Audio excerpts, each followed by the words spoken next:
All book narrator YouTube channel पर आप सबका हार्दिक स्वागत है, अभिनंदन है। मैं रूप सिंह बुक नरेटर। तो आज आप देख रहे हैं अध्याय 35 स्पेक्ट्रम आधुनिक भारत का इतिहास। तो उसको चलिए शुरुआत करते हैं बिना किसी देरी के। स्पेक्ट्रम आधुनिक भारत का इतिहास, अध्याय 35, भारतीय संविधान का निर्माण। स्वतंत्रता प्राप्ति 15 अगस्त 1947 के तुरंत बाद भारत में राष्ट्र निर्माण की प्रक्रिया प्रारंभ हुई। भारत के राष्ट्रीय आंदोलन का चरित्र बहुवर्गीय था।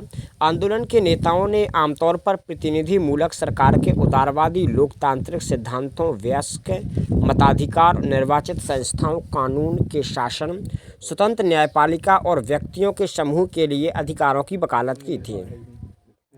इसके साथ साथ विशेषतः 1930 के बाद राष्ट्रीय आंदोलन के नेताओं ने स्वतंत्रता के सामाजिक पक्ष पर भी विचार करना आरंभ कर दिया था। इसके अंतर्गत निर्धनता उन्मूलन, अशिक्षा व लोगों को दूर करने, अमीर व गरीब के बीच की खाई को पाटने, शहरों व गांवों के मध्य दूरी समाप्त करने और समतामूलक कल्याणकारी राष्ट्र निर्माण पर जोर दिया गया।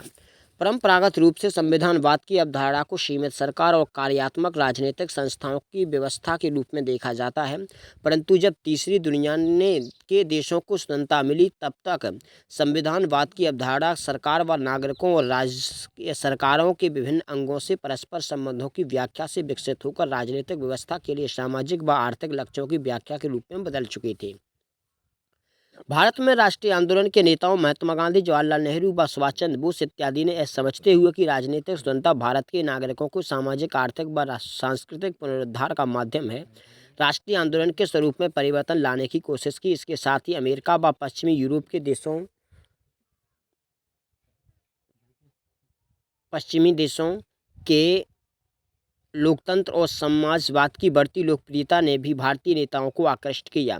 इसी संदर्भ में स्वतंत्रता आंदोलन के लक्ष्यों व आदर्शों और जनता की आकांक्षाओं को समाहित करते हुए संविधान निर्माण हेतु संविधान सभा का गठन किया। भारत का संविधान, जो 26 जनवरी 1950 को लागू हुआ, देश के आकार एवं विविधता को देखते हुए विश्व का सबसे बड़ा संविधान है।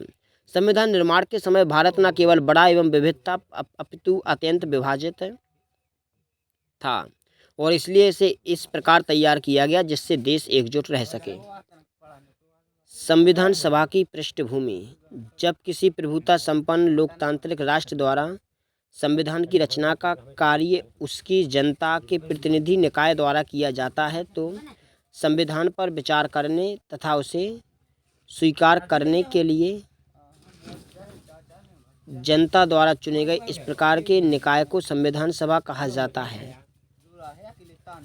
पूर्ण प्रभुसत्ता संपन्न राष्ट्रों में जहाँ कहीं भी लिखित संविधान है, उसका निर्माण जनता ने प्रायः संविधान सभाओं के माध्यम से ही किया है। संविधान सभा की प्रेरणा का स्रोत 17वीं और 18वीं शताब्दी की लोकतांत्रिक क्रांतियां हैं। इन क्रांतियों ने इस विचार को जन्म दिया और शासन के मूलभूत कानूनों का निर्माण नागरिकों की एक विशिष्ट प्रतिनिधि सभा द्वारा किया जाना चाहिए। भारत में संविधान सभा की परिकल्पना सदैव राष्ट्रीय आंदोलन के विकास के साथ जुड़ी रही। भारत की संविधान सभा का निश्चित उल्लेख भले ही इन शब्दों में ना किया गया हो, किंतु भारतीय शासन अधिनियम 1919 के लागू होने के पश्चात 1922 में महात्मा गांधी ने इस तथ्य का उल्लेख किया था। जनवरी 1925 में दिल्ली में हुए सर्वदलीय सम्मेलन के समक्ष कॉमनवेल्थ ऑफ इंडिया बिल को प्रस्तुत किया गया, जिसकी अध्यक्षता महात्मा गांधी ने की थी। उल्लेखनीय है कि भारत के लिए एक संवैधानिक प्रणाली की रूपरेखा प्रस्तुत करने का यह प्रथम प्रमुख प्रयास था।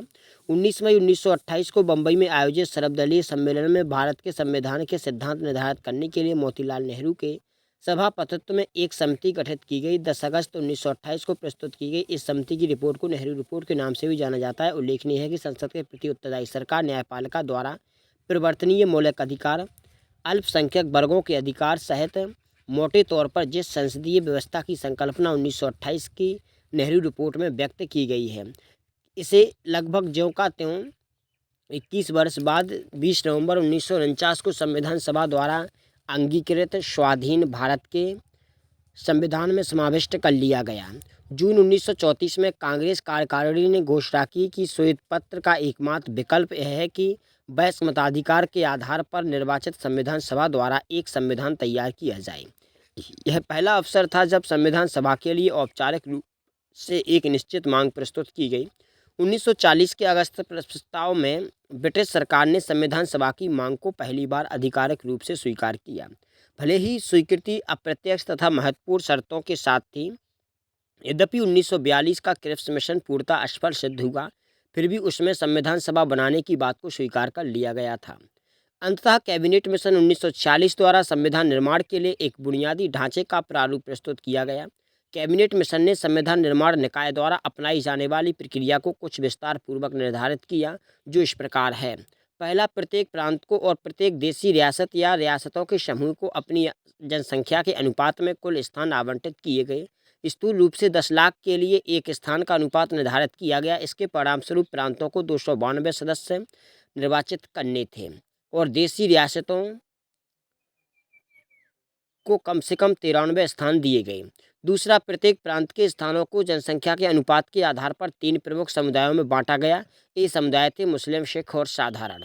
तीसरा, प्रांतीय विधानसभा में प्रत्येक समुदाय के सदस्यों को एकल संक्रमणीय मत से अनुपातिक प्रतिनिधित्व के अनुसार अपने प्रतिनिधियों का चुनाव करना था। चौथा, देशी रियासतों के प्रतिनिधियों के चयन की पद्धति परामर्श से तय की जानी थी। 3 जून 1947 को योजना के अंतर्गत विभाजन के परिणामस्वरूप पाकिस्तान के लिए एक पृथक संविधान सभा गठित की गई। बंगाल, पंजाब, सिंध, पश्चिमोत्तर सीमा प्रांत, बलूचिस्तान और असम के सिलहट जिले, जो जनमत संग्रह द्वारा पाकिस्तान में सम्मिलित हुए थे, के प्रतिनिधि भारत की संविधान सभा के सदस्य नहीं रहे। पश्चिमी बंगाल और पूर्वी पंजाब के प्रांतों में नए निर्वाचन किए गए। परिणामस्वरूप जब संविधान सभा 31 अक्टूबर 1947 को पुनः सम्मिलित हुई तो सदन की सदस्यता घटकर 299 हो गई। इनमें से 284 सदस्य 26 नवंबर 1949 को वास्तव में उपस्थित थे और उन्होंने अंतिम रूप से पारित संविधान पर अपने हस्ताक्षर किए। संविधान सभा की रचना एवं प्रकृति। भारतीय संविधान का निर्माण अप्रत्यक्ष रूप से निर्वाचित संवैधानिक सभा ने किया। संविधान सभा ने 9 दिसंबर 1946 को कार्य करना प्रारंभ किया। संविधान सभा का निर्माण देश की जनता की आशाओं और राष्ट्रीय आंदोलन की मांग की। भारतीय संविधान का निर्माण ब्रिटिश संसद नहीं बल्कि भारत की जनता द्वारा चुने गए प्रतिनिधि करेंगे की पराकाष्ठा थी। संविधान सभा सदस्य संख्या की दृष्टि से एक काफ़ी बड़ी संख्या थी या सभा थी। कैबिनेट मिशन ने उनके सदस्यों की कोई अधिकतम संख्या निर्धारित नहीं की थी। कैबिनेट मिशन का प्रस्ताव था कि हर 10 लाख की आबादी के लिए एक प्रतिनिधि होना चाहिए। चुनावों के पश्चात अपनी निर्बल स्थिति देखकर मुस्लिम लीग ने संविधान सभा के बहिष्कार का निश्चय किया तथा 9 दिसंबर 1946 को आहूत संविधान सभा के प्रथम अधिवेशन में मुस्लिम लीग ने भाग नहीं लिया। लीग ने अब पाकिस्तान के लिए बिल्कुल पृथक संविधान सभा की मांग करनी आरंभ कर दी। कांग्रेस और ब्रिटिश सरकार द्वारा लीग को अपनी हठधर्मिता त्यागने हेतु किए गए सभी प्रयास निरर्थक सिद्ध हुए। पाकिस्तान के निर्माण और मुस्लिम लीग द्वारा संविधान सभा के बहिष्कार के कारण सदस्य संख्या गिर गई। उसमें प्रांतों के केवल 235 और देशी रियासतों के 73 प्रतिनिधि रह गए। संविधान के अंतिम मूल मसौदे पर इन्हें 308 सदस्यों ने हस्ताक्षर किए थे। जहां तक प्रांतों का प्रश्न है, उनके प्रतिनिधियों का चुनाव जुलाई 1946 में प्रांतीय विधानसभाओं के सदस्यों द्वारा हुआ। देशी राज्यों के आधे प्रतिनिधि राजाओं द्वारा मनोनीत किए गए और आधे जनता द्वारा चुने गए। इस प्रकार यह स्पष्ट है कि भारत के वयस्क स्त्री पुरुषों ने प्रत्यक्ष रूप से सदस्यों को नहीं चुना। संविधान सभा में अल्पसंख्यक वर्गों को पर्याप्त प्रतिनिधित्व प्राप्त था। इस प्रकार विभाजन के बाद जबकि देशी रियासतों के प्रतिनिधित्व के अतिरिक्त संविधान सभा का गठन हो चुका था, अल्पसंख्यकों को 235 में से 88 अर्थात 36% प्रतिनिधित्व प्राप्त था। अनुसूचित जातियों के भी 33 सदस्य थे।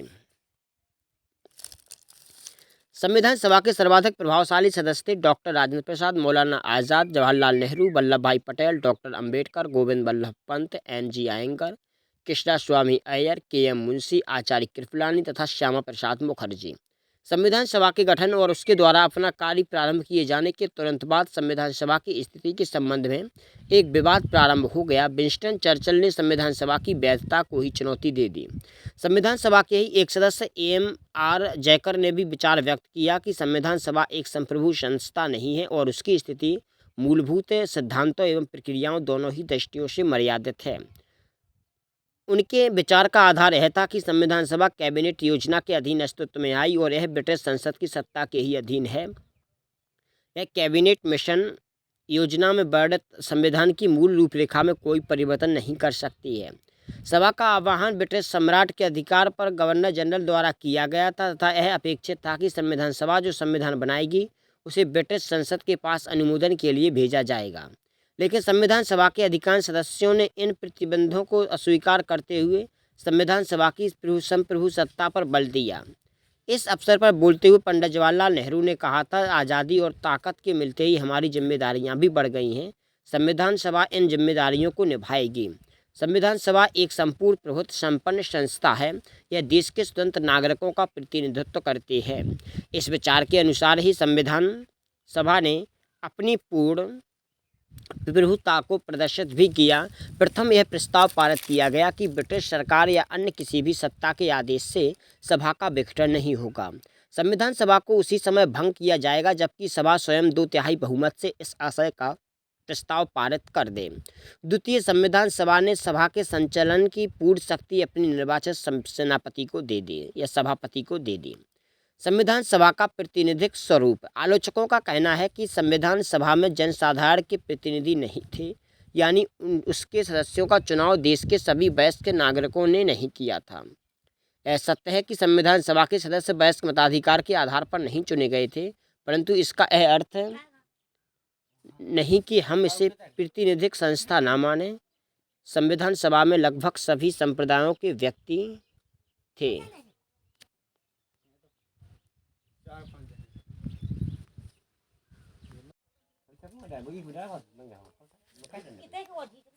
संविधान निर्माण का मूल्यांकन। हालांकि यह सत्य है कि कांग्रेस पार्टी का संविधान सभा में 2/3 बहुमत था और कांग्रेस पार्टी के निर्णय का अधिकार पार्टी हाईकमान को था, जिस पर नेहरू, पटेल और राजेंद्र प्रसाद का नियंत्रण था। लेकिन यह नहीं कहा जा सकता कि संविधान सभा देश की जनता की आशाओं व आकांक्षाओं से परिचित नहीं थी। संविधान सभा के कई सदस्यों ने समाजवाद की अवधारणा को अपनाने पर बल दिया। संविधान सभा में शामिल मार्क्सवादियों, गांधीवादी, समाजवादियों व परंपरागत पूंजीवादियों ने अपनी अपनी तरह से समाजवाद को परिभाषित किया, लेकिन ये सभी एक बात से सहमत थे कि देश में सामाजिक न्याय की स्थापना करनी है। संवैधानिक सभा की कार्यवाहियों व दस्तावेजों में इस सामाजिक क्रांति के प्रति आग्रह की झलक देखी जा सकती है। सामाजिक क्रांति की इस अवधारणा के आधार पर ही भारतीय संविधान में मौलिक अधिकार, नीति निर्देशक सिद्धांतों और कार्यकारिणी, विधायिका व न्यायपालिका के अधिकारों का निर्धारण हुआ। उल्लेखनीय है कि भारतीय संविधान में समाजवादी समाज के प्रति कोई प्रतिबद्धता नहीं है। प्रमुख विचार। संविधान सभा के अधिकांश सदस्यों के लिए संविधान में समाजवाद शब्द जोड़ना उतना महत्वपूर्ण नहीं था। संविधान सभा के सदस्य देश के लिए एक लोकतांत्रिक संविधान बनाना चाहते थे जिसमें समाजवाद की पक्षधरता हो, ताकि आने वाले समय में जैसा देश के नागरिक चाहे या जैसी ज़रूरत पड़े, देश समाजवाद के रास्ते पर चल सके। Granville Austin. संविधान सभा को विश्वास था कि आर्थिक विकास के लक्ष्यों को हासिल करने के लिए केंद्रीकृत सरकार आवश्यक थी। संविधान में विधायी प्रावधानों का प्रारूप तैयार करते समय संविधान सभा के सदस्यों ने राष्ट्रीय एकता पर सर्वाधिक बल दिया। आंतरिक स्थिरता की चिंताओं ने संघीय ढांचे को प्रभावित किया। खासकर आपातकालीन स्थिति से संबंधित प्रावधान इसी चिंता का परिणाम थे। संविधान निर्माण में अन्य लक्ष्यों की भी महत्वपूर्ण भूमिका रही। अल्पसंख्यकों के हितों की रक्षा, सक्षम सरकार व प्रशासन और राष्ट्रीय सुरक्षा के लक्ष्यों ने भी संविधान निर्माण को प्रभावित किया। संविधान सभा में इस बात पर संदेह व्यक्त किया गया था कि क्या भारत में संसदीय लोकतंत्र चल सकेगा। क्या शिक्षा के अभाव, अभिजात वर्ग व आम जनता के बीच की खाई और धार्मिक, सांप्रदायिक व भाषाई आधार पर विभाजित देश में यह व्यवस्था चलेगी। गांधीवादियों ने देसी परंपराओं पर आधारित राज्य व्यवस्था का समर्थन किया। कुछ अन्य सदस्यों का मानना था कि स्थायित्व हासिल करने व विकास को बढ़ावा देने के लिए विधायिका से स्वतंत्र एक मजबूत केंद्र सरकार आवश्यक है, जबकि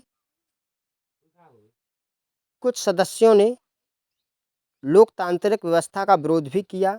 इनका मानना था कि वयस्क मताधिकार और पंचायतों तक विकेंद्रीकृत शासन की अवधारणा राजनीतिक रूप से खतरनाक सिद्ध हो सकती है। आखिरकार प्रत्यक्ष चुनाव को ही सामाजिक क्रांति का आधार बनाया गया। इस संबंध में नेहरू जी का मानना था कि प्रत्यक्ष चुनाव के आधार पर गठित विधायिका देश की जनता का प्रतिनिधित्व करेगी और सांप्रदायिकता के क्षुद्र मुद्दों के बजाय यह विधायिका जनता के सामाजिक आर्थिक हितों को बढ़ावा देगी।